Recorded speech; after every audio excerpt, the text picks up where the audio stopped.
So my final project for the class is I decided to do a slideshow. So this is basically how to stay safe and have fun on the Wisconsin River sandbars.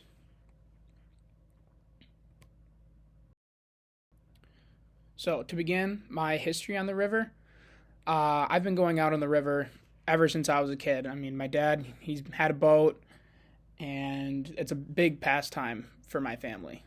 So as you can see, this is a picture of me, my grandma, and my mom out on the sandbar. Another big thing that me and my friends like to do, especially during the summer on those hot days, is when we all get off work, we'll all text our group chat, and everyone's gonna meet up, and we take one of our friends' boats and just drive out, look at the views, and have a good time. Also, fishing's a big thing on the sandbars. Here's a picture of my friend from back home caught a super small bluegill, so that's an old picture of him. We always like to bring that one up. And then obviously the beautiful sunsets that are offered by the lake. So my big reasoning why for choosing this topic is every year you hear of people having drowning accidents, seriously injured, or big property damage that can happen on the lake. So my big goal with writing the news article and this presentation is to try and help people that just want to have a good time on the lake and stay safe. So let's get right into how can sandbars be dangerous. So the Wisconsin River can be described, according to the DNR website, as one of the hardest working rivers in the world. This is because it is heavily dammed. The damming regulates the flow of water and provides power to communities close to the dams. The dams can also make the water appear to be running very slow. However, the current is capable of taking a full-grown adult off their feet and down into the water. In the hardest working parts of the river, the current is so strong it can tip a car over. Last summer, there was a huge thunderstorm that came through, which raised the level of the water and caused huge, massive currents. And there was thousands of dollars worth of property damage. I know where we keep our boat, there were many boats that were just completely capsized, lifts completely taken out of the water and brought right into the middle of the river. I also have a couple buddies that just completely lost their boats because the water levels raised, and then that brought the boat off the lift, and then the current took it out and sunk it somewhere in the middle of the lake. So yeah. Also, what makes the sandbars so dangerous is obviously, like I said, the current. Sometimes when it looks like it's just a shallow water, there's actually a giant undertow hiding underneath the water. So when you step into it, it's a giant hole underneath, and the current keeps you underneath the water. And if you're not a strong swimmer, you can be seriously injured or even killed.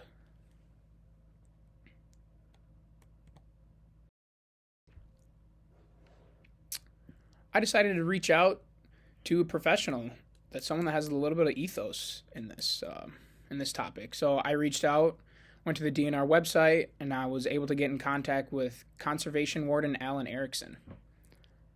During our conversation, he brought up the fact that there's a lot of tourists in the summertime coming to the Wisconsin River, especially from states like Illinois, who drive up for the weekend, go to one of the boat rental places, and they're not even required to take a safety test. So they get on the boat, head out uneducated. This can lead to, like I said, lots of injuries, deaths, crashing the boat on sandbars you didn't even know were underneath the water. So this was a big thing of his, was the lack of education that there is, that needs to be out on the water. Another thing he brought up was alcohol. Obviously, we all know that alcohol can seriously affect mental and physical abilities. So, if you are going, it is legal to be able to drink out in the water. However, the boat driver is not. But I've seen many people get off the sandbar who have been drinking, hop into their boat with all of their families, and take off back towards their docks. You also have the problem of getting caught in the current. So Alan Erickson said if you are to be exploring on the sandbars, it is best to go upstream from where your boat is parked, because that way, if you were to get pulled out into the water, you'll be able to float back towards your boat. And hopefully at that point, you're able to make enough noise, cause enough scene, big enough scene, that people standing on the sandbar can reach out, grab you, throw you a flotation device, etc. Another thing, so children, obviously, it's a big family event that goes on the sandbar.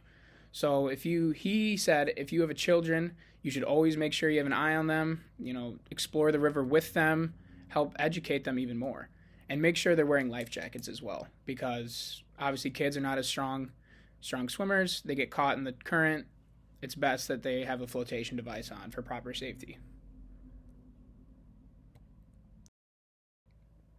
So what is my solution? I believe it is education. Ever since I was little, my parents have taught me and my sister how to stay safe on the river and continue to remind me to this day. Also, when we turned 16, we were required to take the boater safety course, which tells you how to properly maintain a boat, what to do if things go wrong, and basic knowledge about the river. Also, if there was a budget, I would like to hire more officers around for the DNR. These guys would mark where it's safe to be out on the sandbars with signs, kind of like the buoys that you can see in the top right. Also, I would like it if they could patrol more and watch for drunk drivers. And if you have any more questions or how you can educate yourself, you can go to dnr.wisconsin.gov/education/safety education. I hope that through this presentation, you were able to educate yourself a little more on how to stay safe and have fun on the Wisconsin sandbars.